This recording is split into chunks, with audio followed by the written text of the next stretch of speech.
韩良，我想好了，读书没用，烦得很。我齐景春要跟你去闯荡江湖，我要快意恩仇，我要喝最烈的酒，用最快的剑。哎，别摸我的头，会长不高的。韩良，行不行？你给句爽快话。我钱都备好了，10斤2银子呢。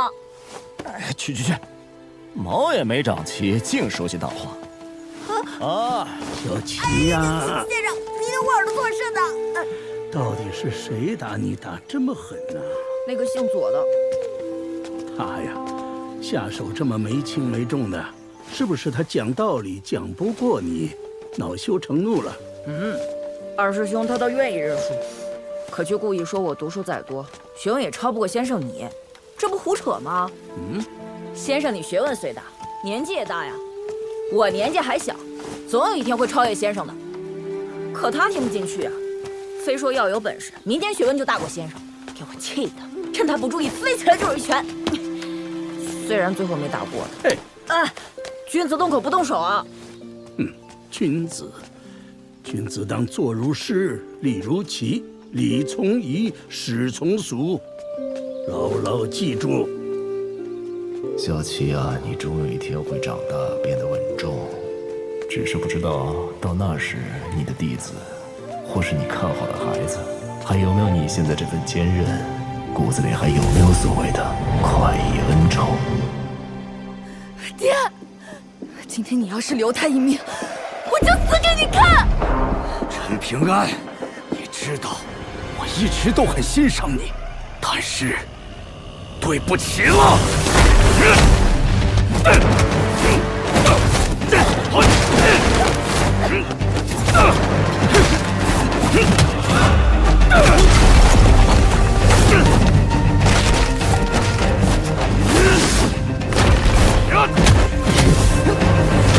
没关系，不好，路不是自己选的。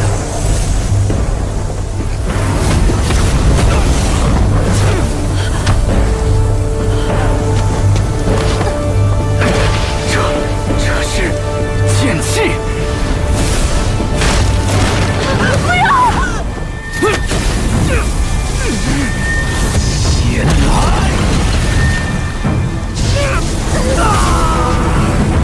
打住！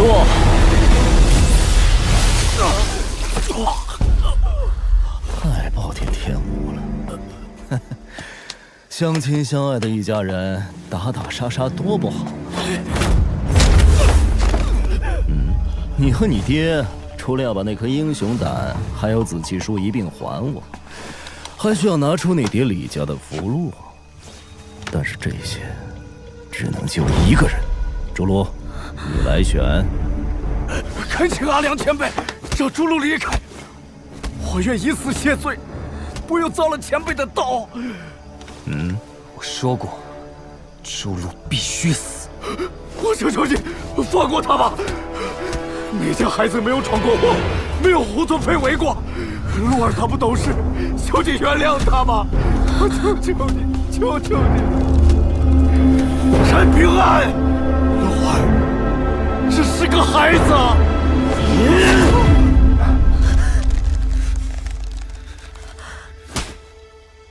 可以了，有些惩罚比死残酷多了。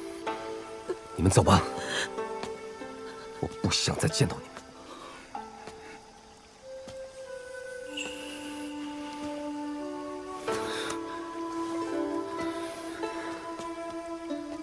阿良，有没有酒喝？酒有的是。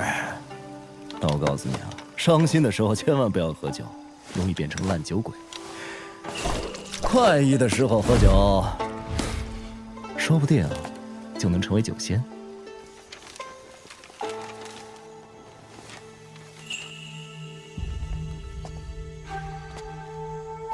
你好，林守义，之前我们见过面了。我的真实身份是大黎长春宫的太上长老，市井百姓眼中的山上神仙。我相信你，所以我想试试看，能否说服你随我一起去大黎长春宫修行道法。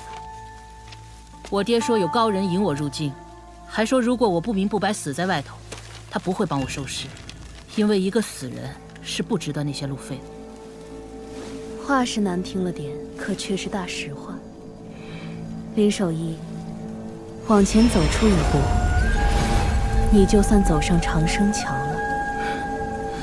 感谢仙长好意，晚辈在此等候，是为了亲口回绝。生在什么门户，姓什么，全由不得我。可该走什么路，我想自己决定。可惜了这块修道美玉了。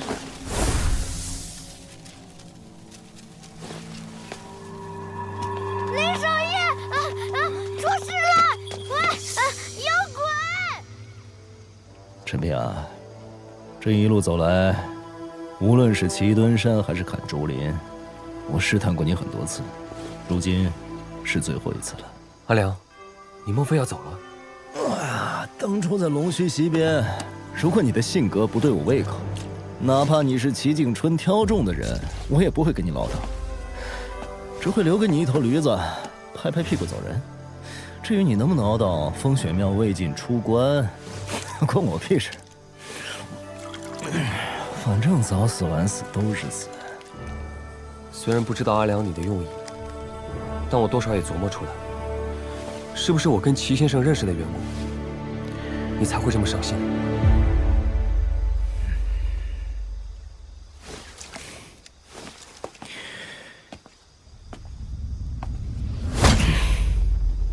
齐景春他死了。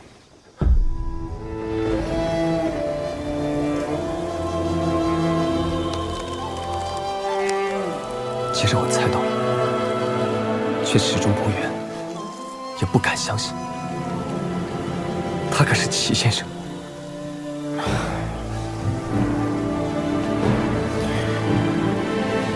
他跟你一样，是一个不折不扣的傻小子。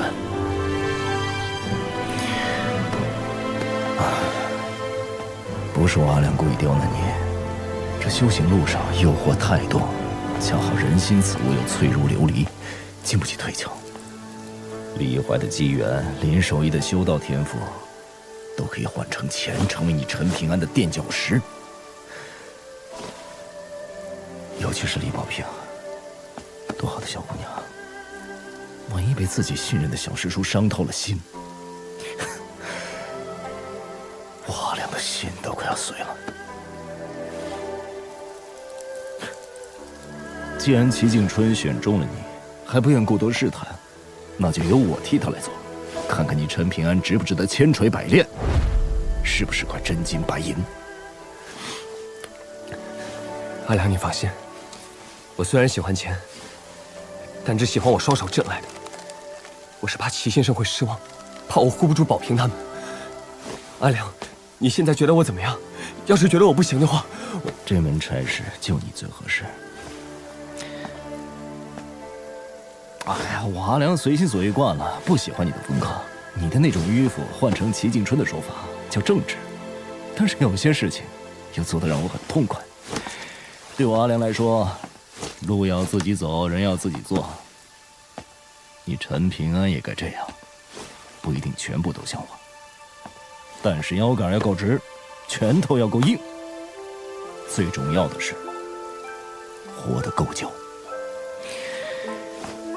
当年我拒绝了一个少年的请求，我跟他说，他读书比练剑更有出息，毕竟这屁大点江湖没什么好的。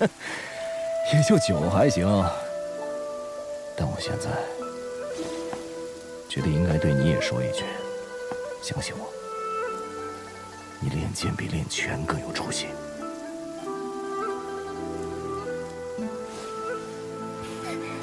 小师叔，怎么了？见到鬼了？真的有鬼！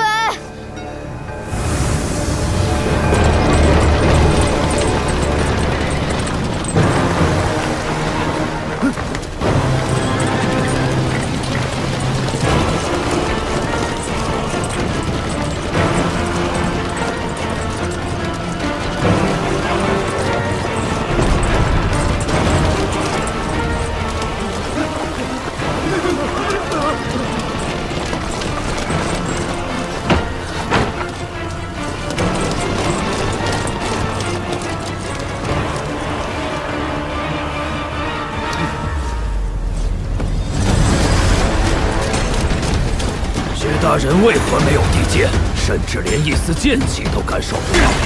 徐大人出不出手是他的事，我刘裕身为兵部武选司郎中，亲手将他的脑袋拧下来。你就不怕他是那传说中的第12？我求他有那本事，老子还怕这张大的寡蛋！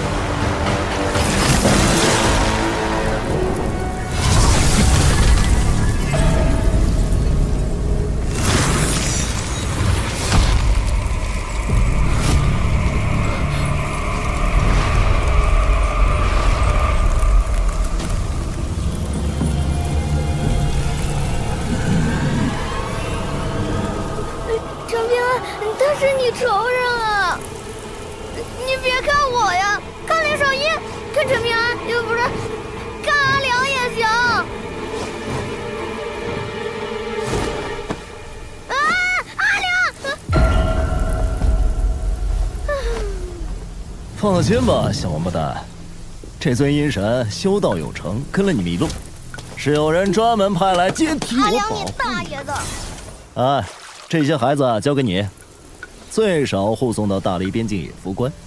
前辈，为何愿意相信一个来历不明的阴物？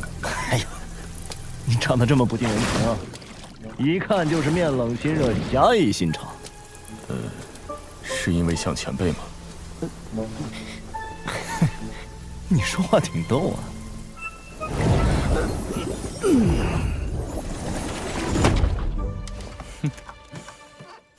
哎呀，小鱼小强一边待着去。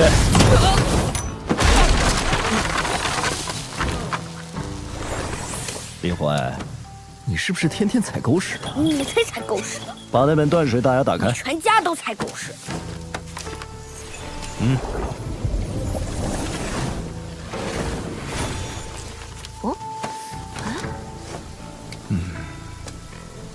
好好研究，别浪费了。你要去哪？等等我。阿良，刚刚那条鱼是什么啊？很厉害吗？哎，有什么能力啊？哎呀，你倒是告诉我怎么用嘛！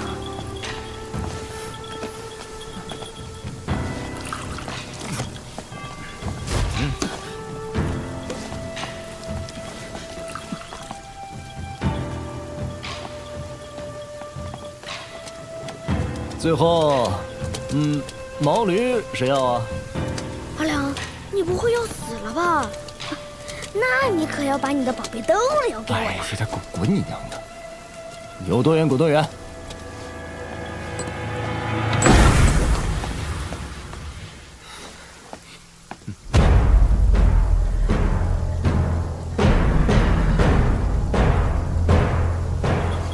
我大黎铁骑奉朝廷之命缉拿叛贼，违令者杀无赦。我这趟来大黎，还有一件事，阿良，就是要跟有钱人唠唠嗑。我想告诉他们，齐景春不在意的事情，有人在乎。陈平安，过来。你在祁墩山用掉的那缕剑气，我过意不去。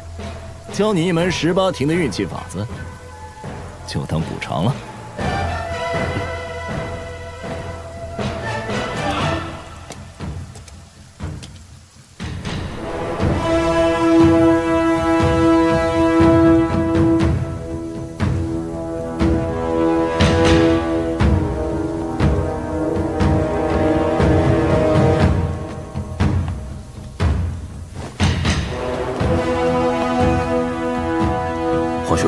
那人根本就不是什么风雪庙魏晋，身份底细更是一概不知，极有可能是11，甚至12境的危险人物。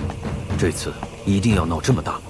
无妨，我大黎有着白玉京做镇国重器，不过是多一件的事。看好了。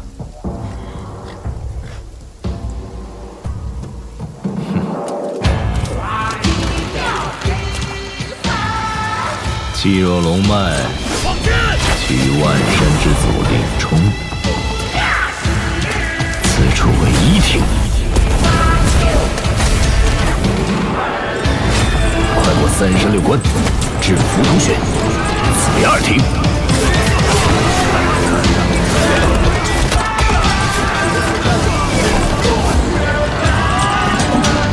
7略6洞9府，至纯阳府，此为3庭。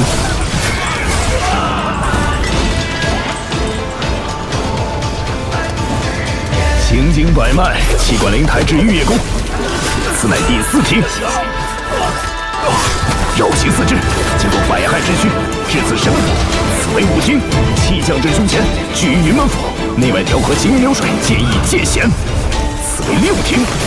气至腹中，归于丹田，闻而不燥，冷而不凝，此为7庭。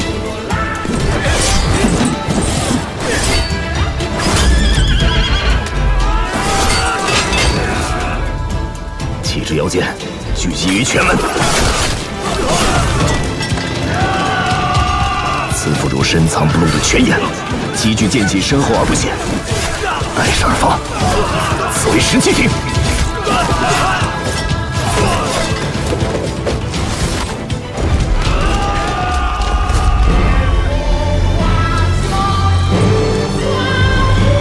气随剑走，剑意深长，一剑出鞘，终极归根。至此18庭。记清楚没有啊？记住了，谢谢爸爸。等以后熟悉了路线，你可以尝试着慢行气机，慢才是18庭最有意思的地方。我赶时间，你们几个一起上吧。今天便是龙潭虎穴，也要放手一闯了。拼上一身道行，未必没有胜算。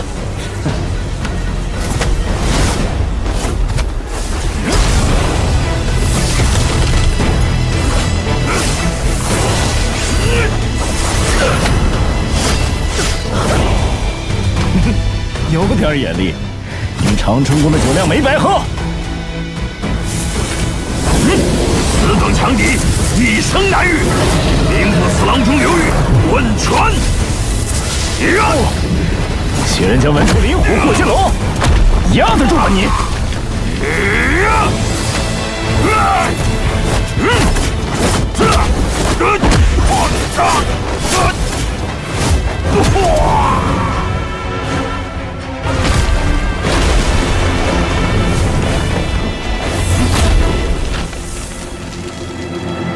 许若，你真是个傻子！见到了这辈子最仰慕的人，肚子里的问题是一个都没来得及问。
祖母，你可知道这一架我为何要打？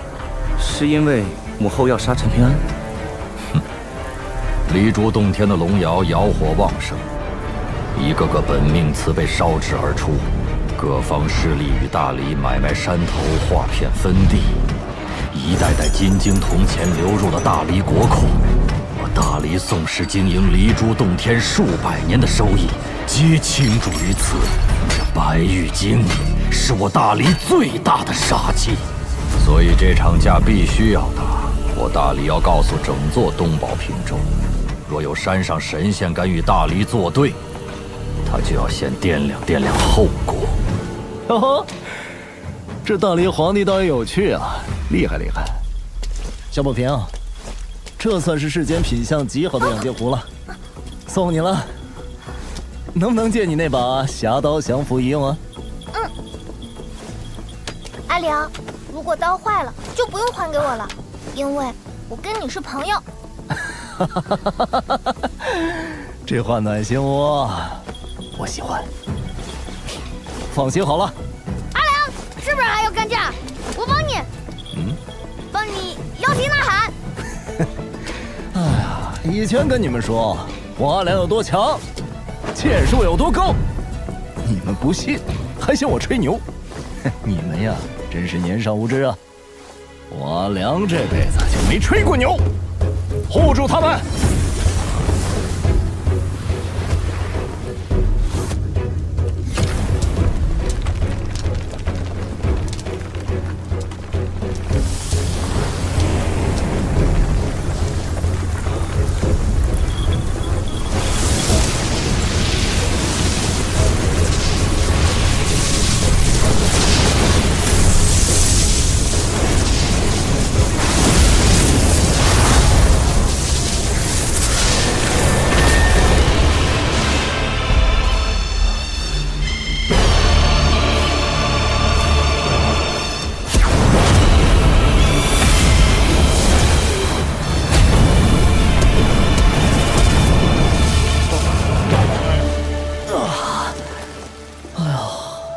境界太高也不是好事啊！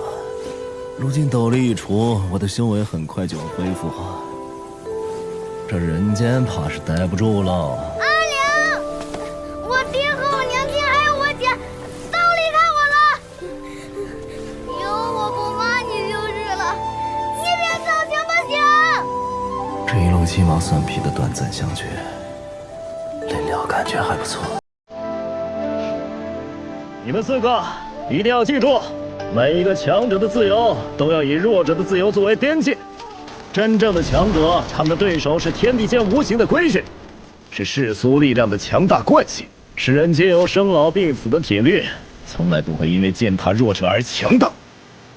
必然是遇强则强，遇挫愈勇。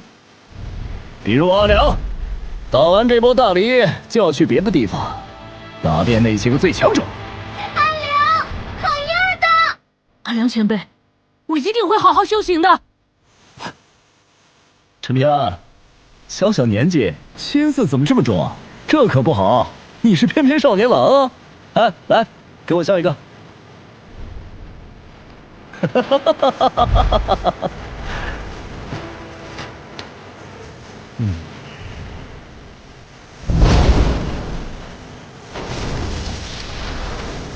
走了。阿良这么急，还是那种不讲道理的急。小子，一定要好好练剑啊！以后要跟我阿良一样猛，更猛的话，那算了吧，难得很。阿良，你放心，你可要说话算话呀！我一定会好好练剑，知道吗？阿良，你说的话全都记住了。老头子，你说的没错，有他们在，才是有希望的人间。这个人间，好看得很，好看得很呐！为了这样的人间出手，才是我阿良。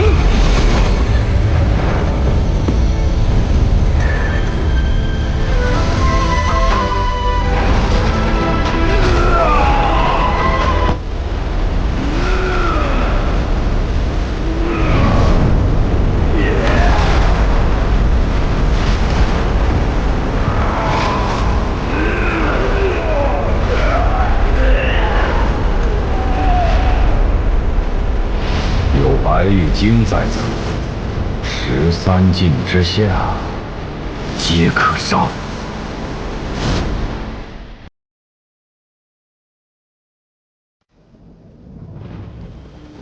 他们说这是教化，是引导向善，是大道之行。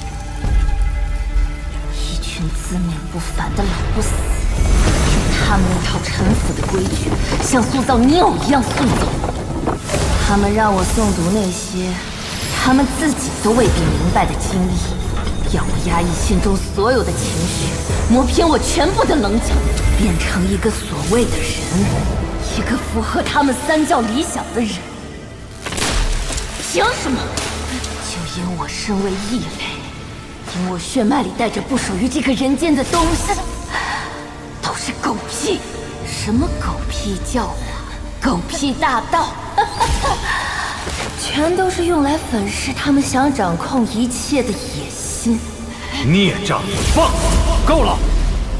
这些因果还轮不到你管。出于私心，若他不逾越规矩，留他有何不可？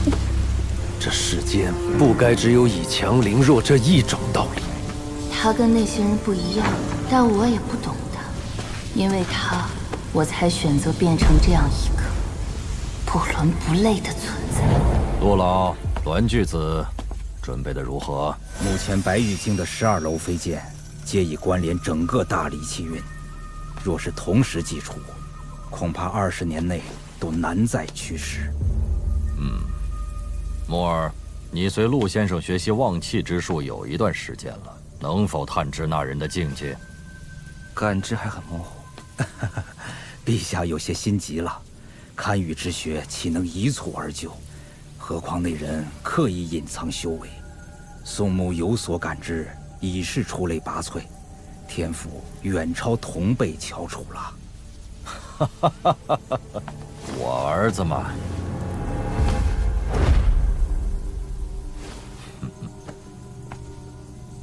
老夫观其气象，那人11境的可能性居多，12境也不是没有可能。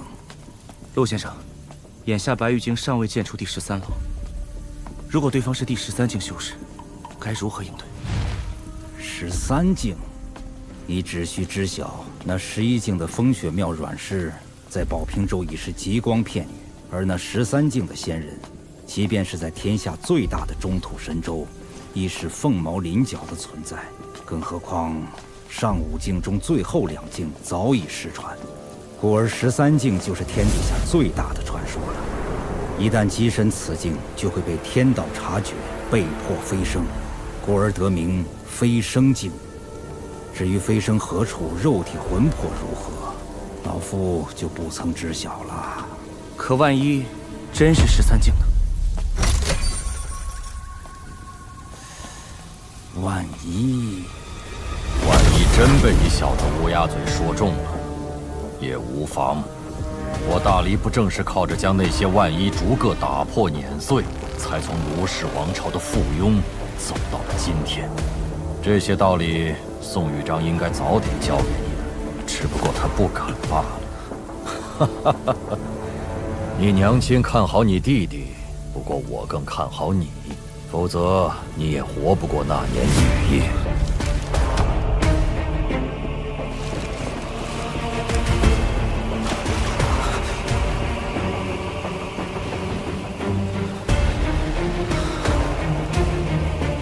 原来是你。至于那位齐先生，是我有愧，大黎对不住他。可你是他的弟子，就很好。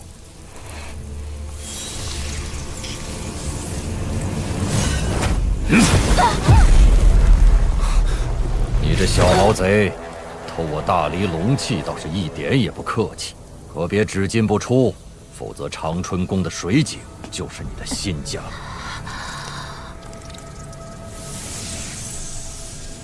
哼，胆子这么小，当初还敢一次次跟齐先生发脾气。奴婢不敢。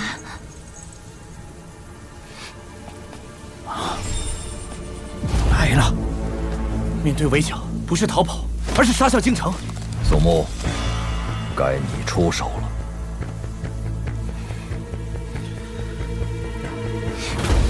一气化三清，三清化九霄，九霄生12，飞剑列周天。天火、地火、人火、劫火，四方五帝聚真气。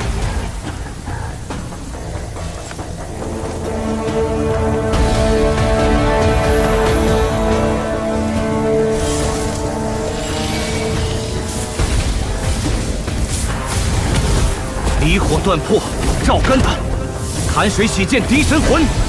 前三连袭，坤六断；12重楼，剑气轩。今以心火为引，社稷为凭，号令而等。香火，砥柱，震岳，三海，桃枝，雷霄，紫电，经书，梵音，浩然气，红妆，云纹，起剑。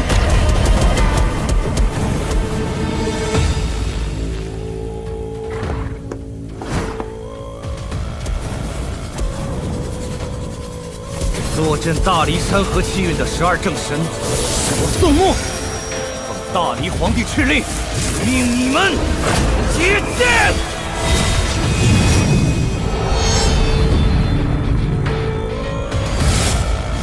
居然连我们都要上，看来这骨头够硬的，恐怕我们还不够数。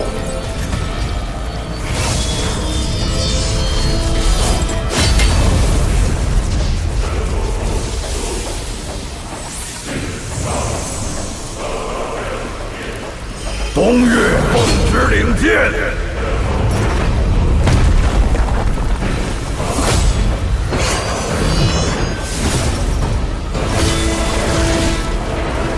中岳奉旨领剑，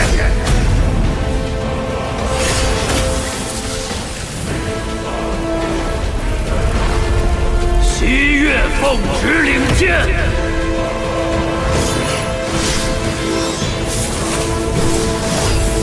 北岳奉旨领剑，南岳奉旨领剑。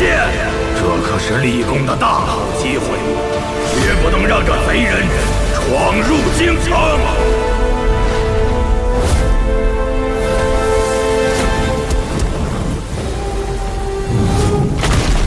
大胆狗贼，休敢在我大理御空飞行！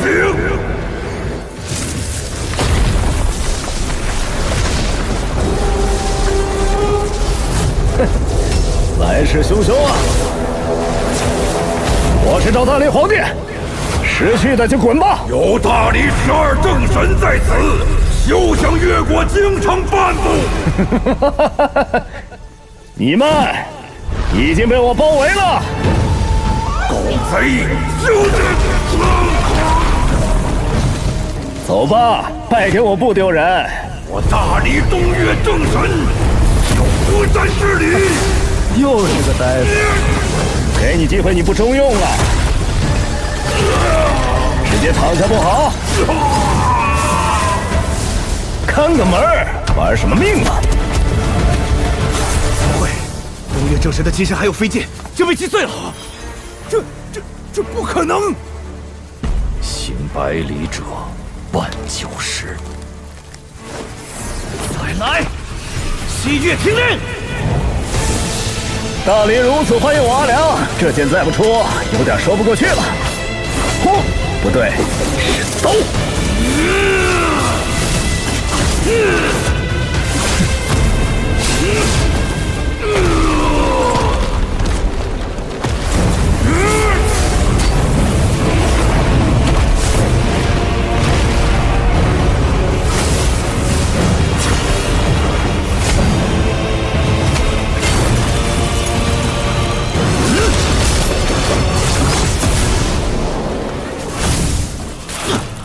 老师，他到底是什么境界？10境、11境、12境，不可能！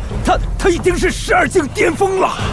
失算了，难道真是那13境的神仙？13境，栾巨子，13境。可是这大理不可败。狗贼休逃！山河炽烈，醉饮山河胆，一斩要分出。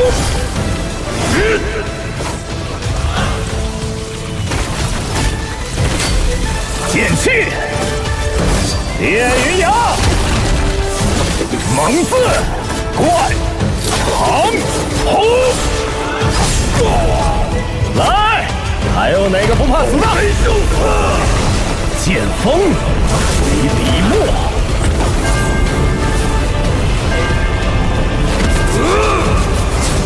万古整孤鸿。狗贼来吧！念呀，怎么不念了？受死吧！都给我听好了，老子的是巨蟒。浩然，剑一出。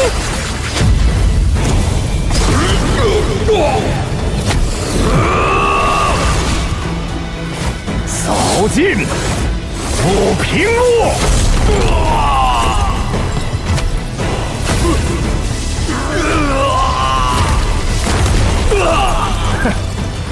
你们大理没几个能打的呀！大理五岳都败了，我们根本没有胜算。文巨子还得多久？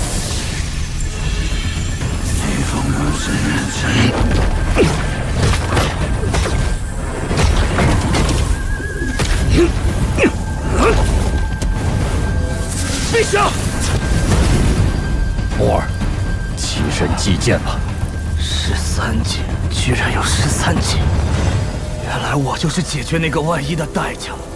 而且你知道我别无选择。你可以选择站着死，祭剑吧。墨儿放心，老夫会为你护法。你只需全力祭剑，那狗贼在阵中必死无疑。如果我死能碾碎这个万一，那我宋穆接剑！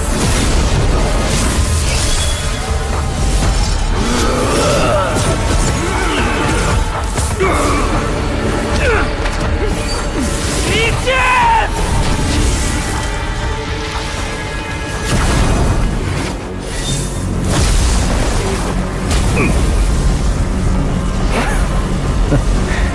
这假东西还真厉害！去！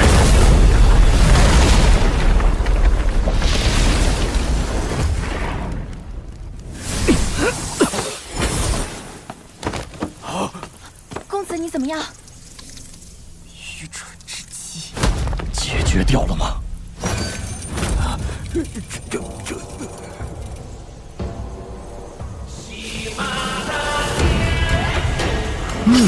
这刀还不错，但保平用还得放一放。萨里，可要接好了！不好，出白影去了，快拦下来！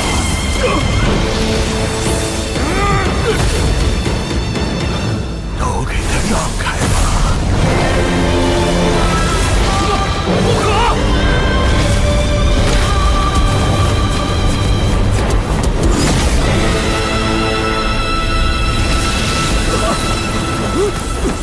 国师大人，怎么会？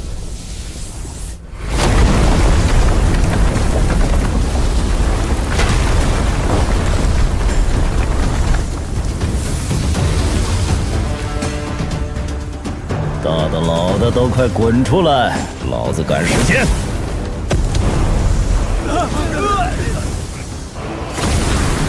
哦，石镜武夫，大理宋长靖，愿酣畅一战，虽死无憾，不枉此生。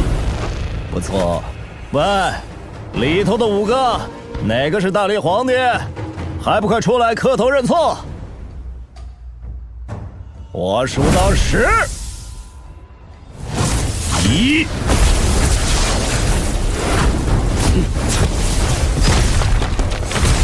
我有紫禁宗师的体魄，神仙刀也不过如此。怎么，这就用双手了？听说你扬言要单手锤杀齐景春，这剑气竟能直接震碎体内经络！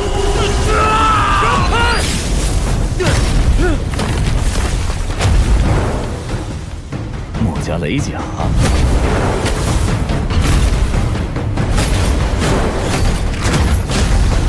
前辈，能否就此收手？你是那个栾什么来着？墨家，栾长野。哦，我就奇怪宝平州怎么有人能造出这么一个拙劣的小号白玉镜，原来是你呀！我造死楼时，曾向齐先生讨教过。齐景春人都死了，还能拿他当这白玉镜的护身符？脸皮比我阿良还厚啊！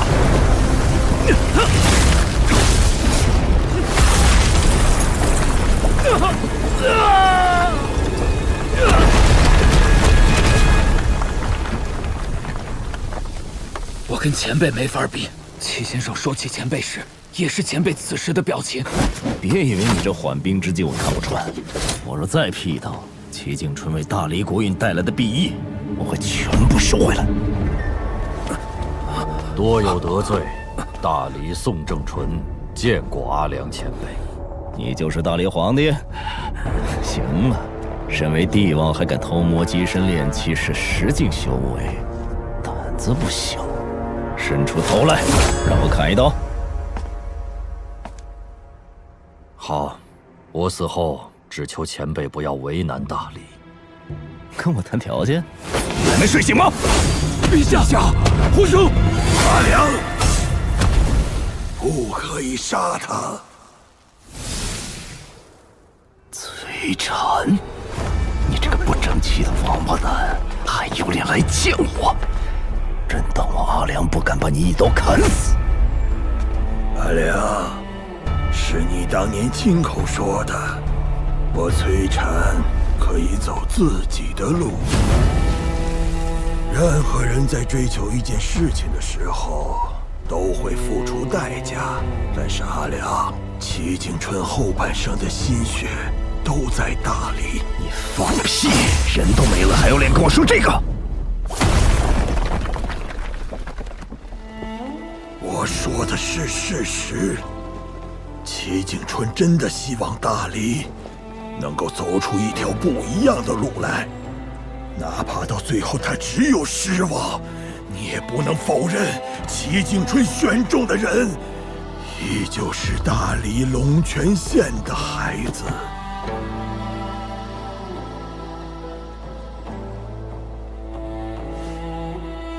你从小就喜欢跟齐景春争这争那，争不过就争不过，有什么好丢人的？玩弄这些上不了台面的伎俩。老头子这一生惊天动地的壮举多了去了，哪怕最后自求于功德林，依旧接近温和。齐景春也一样，可你崔禅就不行。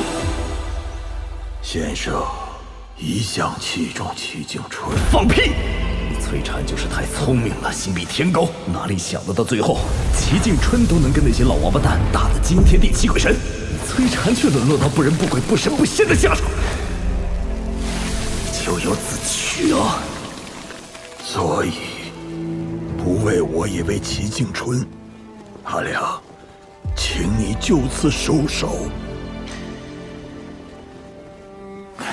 不说了，跟你这种钻牛角尖的聪明人讲道理，我不如找李怀那个小王八蛋吵架去。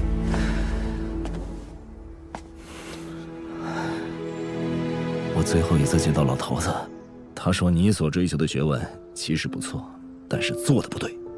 他最后还说，你的字帖写得真漂亮，早知道是这么个师徒反目的光景，当初就该多跟你讨几张。先生也觉得自己是有错的。老头子嘴上不认错，你们做学生弟子的蹭吃蹭喝那么多年，就不能揣着明白装糊涂？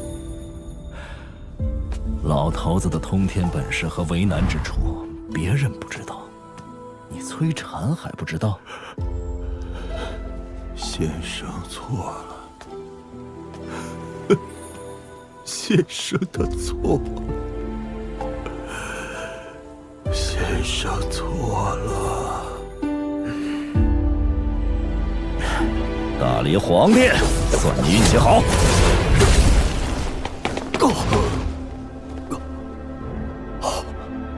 我的长生桥。放心，他他缓2、3日便可无恙。魏部，老刘的命是你救下的，我个人欠你和齐敦山一个人情。顺手为之而已。那位捞起你金身的少女转世，我会让长春宫倾力栽培。我会吩咐他们，返回大离京城的时候，先步行走过齐敦山，再与共背归。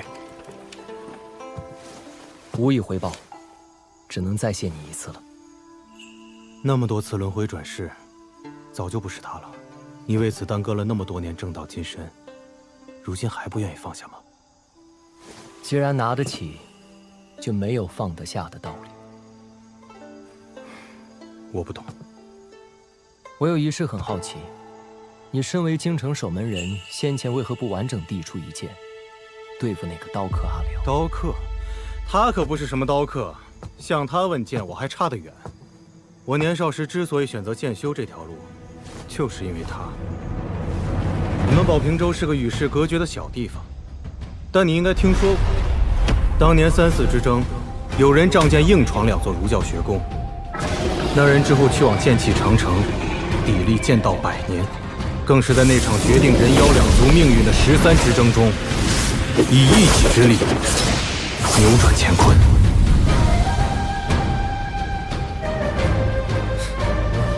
你被他捅了一刀还活蹦乱跳，够吹一辈子了。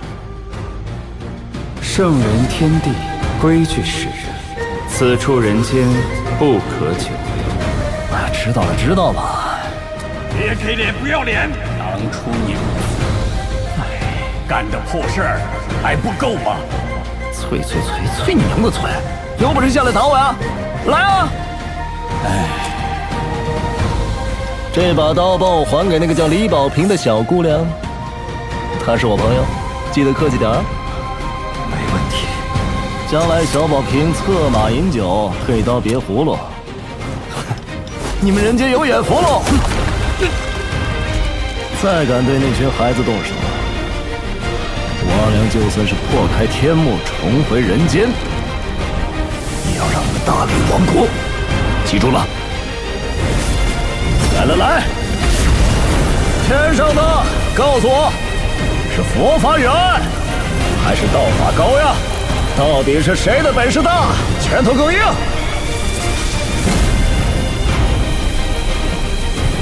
居然是13境巅峰，第14境。那就由我阿良为你们打过再说。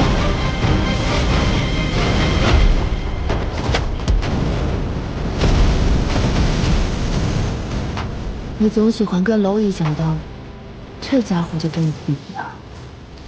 可我为什么觉得还是你更好一些？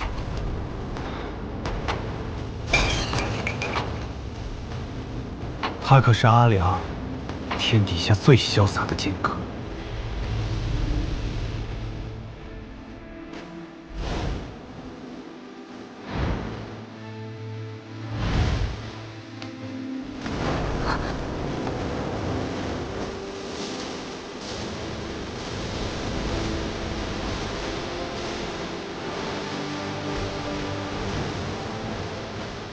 老头子，你说的没错，有他们在，才是有希望的人间。这个人间，好看得很，好看得很呐！为了这样的人间出手，才是我阿良。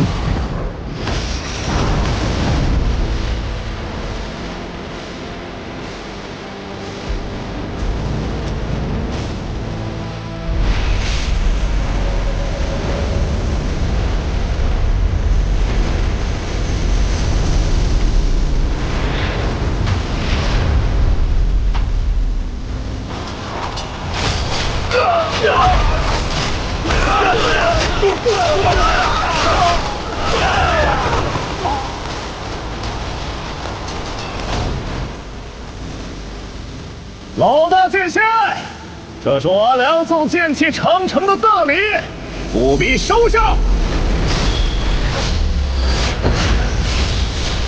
任意，子弟，秦书，红妆。门，浩然气。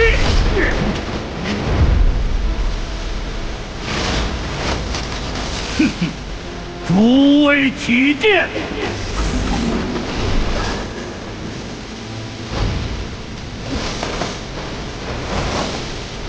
奉狗日的阿良！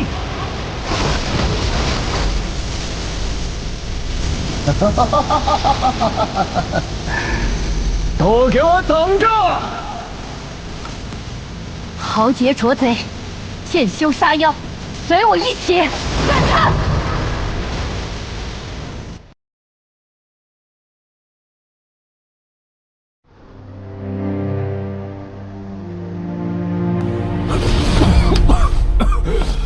陛下，好一手无上秘术，朕的长生桥已经断了。长靖，从这一刻起，我赋予你监国之权。若有人借机兴风作浪，一经发现，杀无赦。那么娘娘她，我亲手处置。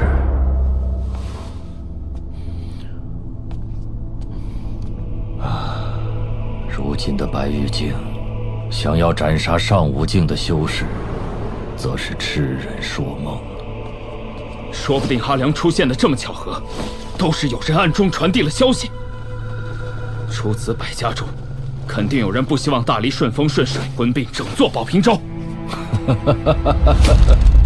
好一个千年未有的大争之势，乱世格局。剑呢？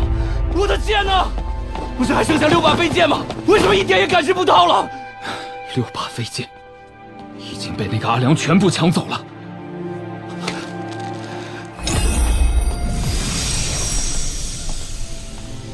飞剑没了就没了，天塌不下来。没了就没了？你怎么能说得这么轻巧？这12把飞剑对大黎日后南下有着不言而喻的。对于一国君主而言，不要怕天大的麻烦，只要能够解决，就意味着你的王朝会变得更强。如果无法解决，就说明你治理江山的本事还不够。眼下这道大坎儿，我和大黎都没能跨过去，很遗憾，但是我不后悔。为什么？因为这愈发证明，我一手订立的大黎国策是对的。山上之人，无论善恶，都需要被关进一座笼子。他们做神仙求长生，大黎绝不干涉。但一座王朝必须有其底线，至少要让那些山上的神仙在某种规矩之内行事。我要让我大黎有底气和本事，为神仙眼中的蝼蚁般的百姓讨回该有的公道。虽然现在能讨回来的公道很小，就这么大一点儿，可是比起那些给山上神仙们为奴为婢的王朝国家，已经是天壤之别了。但我希望以后可以更大，我大黎可以站着死，绝不跪着活。如果这一点都做不到，怎么能马蹄南下，一统保平州？你记住，人自欺则天欺之，人自强则天与之。所以说，我们大黎选择的这条路任重道远，你不要气馁。在10年或15年之后，你依旧可以亲近你的叔叔宋长景，但绝对不要心生依赖。你只有比他强，他才会认可你。还有，你在意的那个陈平安比谁都能记仇。他只是从小吃了太多的苦，学会了隐忍。这种人成为了敌人，才是真正的心腹大患。趁着那人刚刚飞升，暂时肯定不会返回人间。要不我们一鼓作气，斩草除根，除掉这个心头大患。不行，万一那人以后回来，大黎真就亡国了。我此生真正的志向是与整个天下的山上神仙讲一讲山下的规矩。如今看来，毕生的心血付诸东流，无声无息。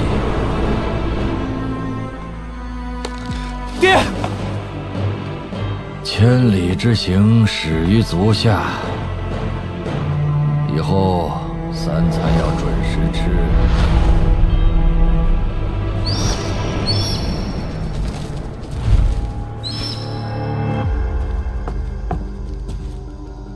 崔国师，这场无妄之灾，我该怎么办？等死。你在胡说什么？运气好的话，等个半死。那你崔禅能好到哪儿去？你一开始就认识那个什么阿良，对不对？所以你为了讨好他，故意打开京城大门，任由他一路杀到那座白玉京之前。你这是死罪，死一次都不够的死罪。如果我不撤去京城大阵，白玉京之前肯定要死人。我是一个跌倒过很多次的可怜人，吃得住头。但娘娘你不一样，如今宋牧已经失去了利用价值，所以估计你巴不得那小子早死早超生啊。国师怎么睁眼说瞎话呢？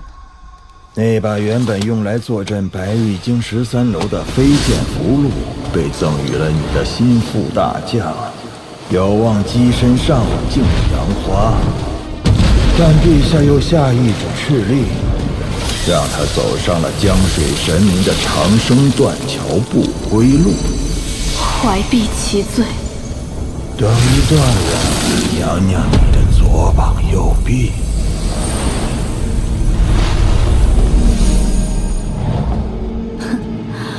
你是说，陛下在敲打提醒我？娘娘果然秀外慧中。不妨想一想咱们大理5岳正神的下场。大理此前欲将披云山破格升为北岳，一夜之间山河洗牌的局势变得暗流涌动。不过很凑巧，那里出现了一个胆敢斩杀2名宗师死士的外乡人，所以陛下意外地收回了成命，以此稳定5位正神的军心，让他们与大理荣辱与共。虽然终局尽输，但陛下终究达成了一些东西。君主任用臣子，有些时候不妨用一用那些犯过错、吃过打的人，甚至可以重用，因为吃过痛、长过记性，就会格外听话。那崔国师觉得，陛下为何敲打我？你费尽心机让宋吉新成为白玉京的主人，获得12品飞剑的认可，看似是娘娘对儿子的补偿，其实没那么简单。一座王朝始终需要2件东西：垫脚石和栋梁柱。宋玉章虽然是前者，也确实该死，但娘娘私藏他的头颅，却是越过了陛下的底线。至于你为何要将长子宋牧作为弟弟宋和的垫脚石，我不感兴趣。你只需要知道，想与我崔禅结盟，就不要做蠢事。崔禅，崔国师，下不为例。当年与你说过的事不过3，你要珍惜。至于你，宋正纯说了，让你去长春宫结毛修行，跻身上武境方可回京。在此期间，你掌管的竹叶亭将转交给崔国师。谢陛下隆恩。宋和要留在养心房继续读书。你若是觉得山上孤寂，就带着宋牧去长春宫修行，一切由你自己决定。杀人不过头点地，诛心之痛万万年。崔禅，你这个人真可怕。可怕吗？如今的我，连我自己都已经看不清了。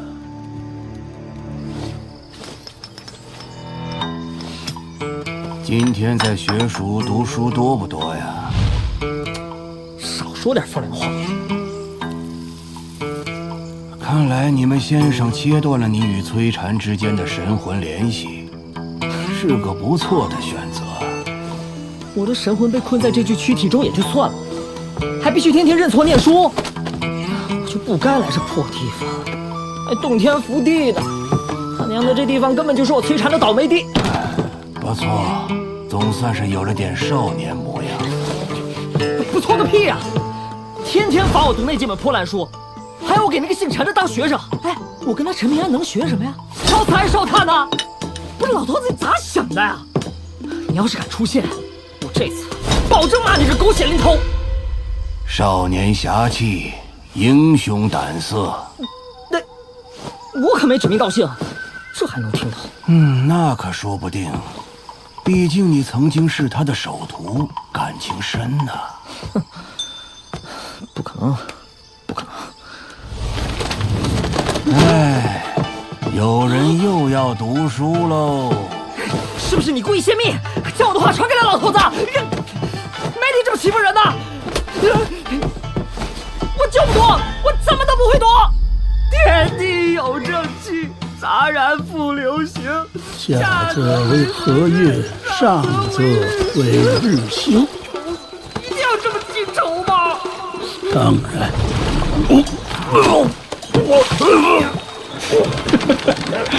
抱拳买醉。这大风大浪有啥看的？真是没见过世面的穷酸秀才。让我逗逗你。哎，老爷子。那你觉得咱们大理的风光咋样啊？很好，很好，人杰地灵。那咱们大理国师的骑术是不是很高啊？很高，很高。那大理是不是北方最强的？最强，最强。看来老爷子是个大人物啊！哎，要不要去尝尝那画舫花酒啊？贵不贵啊？哎呦，可以说是花钱如流水的销金窟。哦，等我上岸，我找我新收的弟子借去，他可有钱啊！老爷子，我跟你开玩笑呢。你这人脾气太好了点儿，哪有你这么好说话的？哎，真想喝酒，我带你去喝自酿土生，便宜又地道。对了，你可曾听说过山崖书院的齐先生？啊？不曾听说。大理是有点不一样啊。我曾经途经一座只有2个边族的边境小烽燧，结果有仙人落下讨要吃食。要是换成别的国家，那还不得跪下磕头，双手奉上啊？可他俩是挺直腰杆跟仙人说话的。嘿，感情老爷子你还看见过神仙呢？哎，那些个外乡游客都说我们冲淡江下边有水鬼河婆什么的，可我乘船30年了，一次也没见着过古怪玩意儿。口言善，身行恶，活妖女。口不能言，身能行之，活企业。希望你能够坚守本心，向善而行。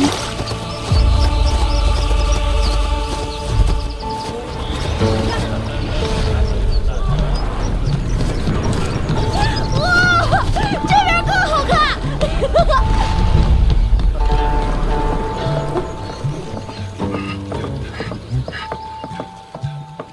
凭什么不让我们进去？你就不想知道，为什么阿良说我走的不是你那条武夫之路，而是追求大道的炼气士之路？想知道，但没好意思问。你也不好奇阿良那只银色小葫芦的厉害？连他都说世间少有，应该很珍贵了。那你知不知道，你当初错过了多大的机缘？我体魄最差，如今已经能跟上你的脚步了，就是因为那葫芦里的酒，你没看出来？何时行路，何时休息，我心里都有数。我们的路还长，不光是你，我希望大家以后都不用那么吃苦。哦，原来你早就看出来了，阿良就这么走了，朱鲁朱河也走了，忽然之间冷清了不少。如果朱鲁还是这样的性子，总有一天他爹真会被他害死。为什么明明有这么好的爹，却不知道珍惜？你以为世上每个爹娘都很好吗？别人不管，我的爹娘就很好。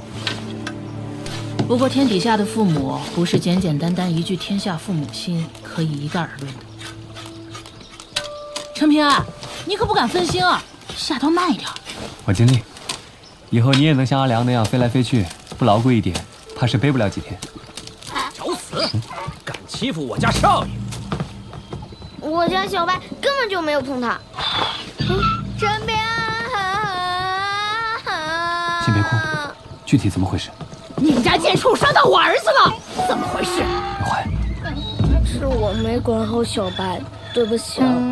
但是他主动惹小白的，还刺伤了小白的蹄子。小白根本就没有伤害他，没伤到就没事了。等真伤到那还了得？你们所有人加一起都不够赔的。让你父母出来说话。所有事情，我可以做主。屁大点孩子，好大的口气！我家小白乖得很，不许你们乱泼脏水。你把事情的来龙去脉好好说一遍。小贱种，我儿子也是你能好吃的。你去打死那条畜生，丢入江中。至于这丫头，伶牙俐齿的，留她一命，给我家月儿当贴身丫鬟。小白不能死，不能死！你们打我骂我都没有关系，我跟他们认错。认个屁的错！你现在已经没有任何错了。杀驴！滚开！老子可是3境大宗师，别说我欺负孩子，好怪就怪你自己找死！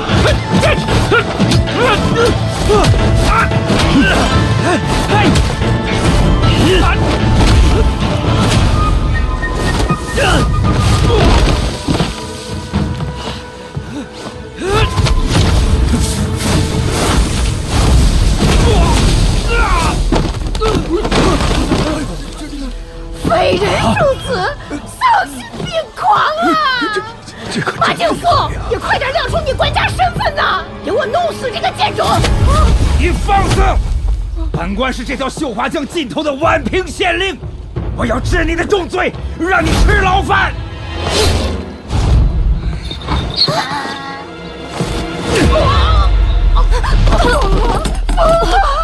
只要是个人，到了懂事的岁数，就要讲道理。少年，先生，老夫劝你一句，适可而止。老先生，我只是要一个道歉。休想！到了宛平县下境，本官要让你这个匪徒见识一下我们大理的律法。你好像觉得自己的拳头比我的灵虚剑更能讲道理呀。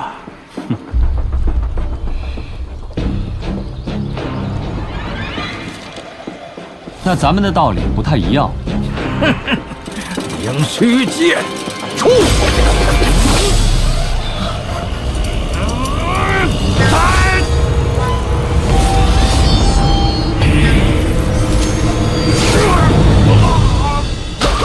救命！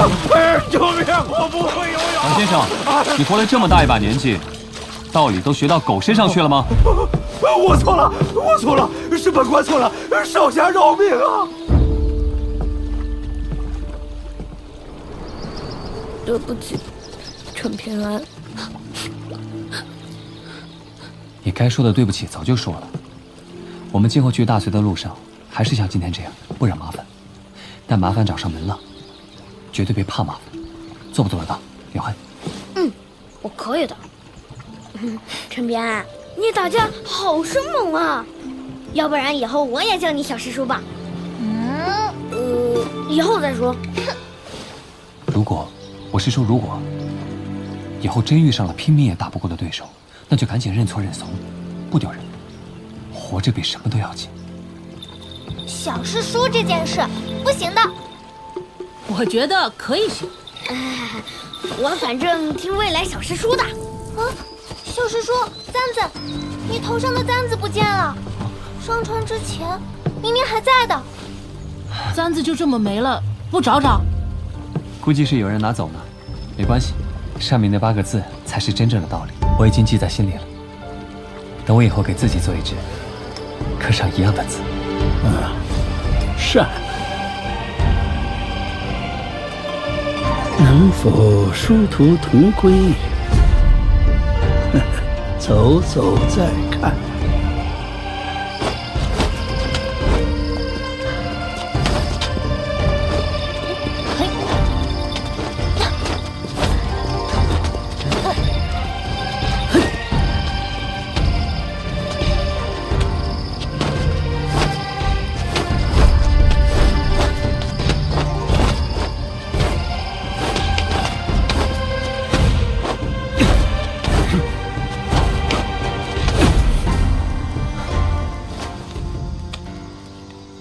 小师叔，你是不是有心事啊？我就是想到了一件事情。小师叔，你说出来听听。我刚才就是想，要不要也跟你们一起学学书上的学问？我怕以后跟人讲道理，事后万一发现自己是错的，该怎么办？你和阿良打架都那么厉害，还讲啥子道理呢？我也觉得不用事事讲理，人各有路，我们坚守本心即可。小师叔，你别急，我觉得这件事情很大，我必须要认真对待，仔细思考。其实我是有私心的。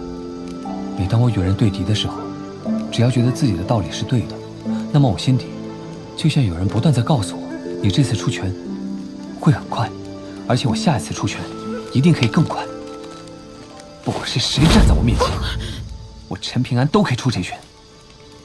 我怎么觉得有点像齐先生讲述圣贤大道的时候？我真是瞎了眼了，找了个没骨气的男人，自己婆娘被人打了也放不出个屁来，人都被欺负成这样了，干脆我给你李二当爹算了。不愧是我李二的崽儿，爹要连夜出山一趟，跟你娘亲说一声，我很快就回家。我也只记得那一天，什么都怕的窝囊废老爹，很像桃叶乡那边的富贵老爷。哎，陈平安，我们以后回到小镇，请你去我家做客。你爹娘和你姐姐不都已经离开小镇了吗？哎，别哭别哭，你爹不是答应过你，只要真正成了读书人，他就会来探望你的。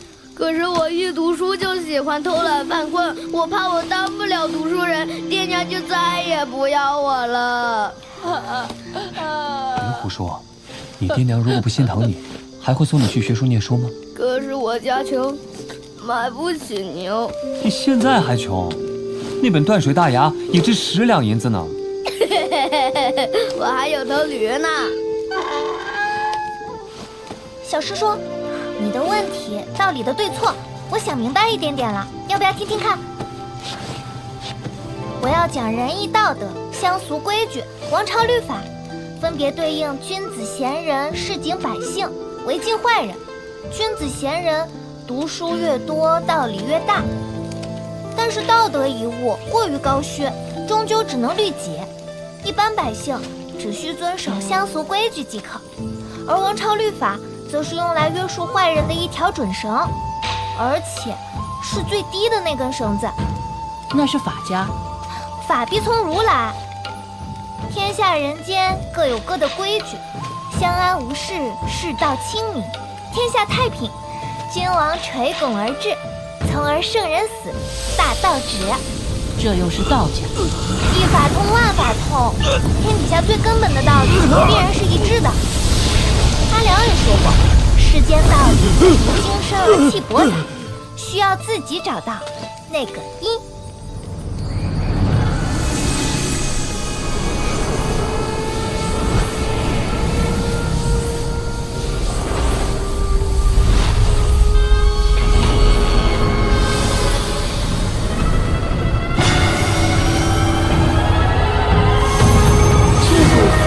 为何会吹灭我的灯？难道又有读书人闯入我的世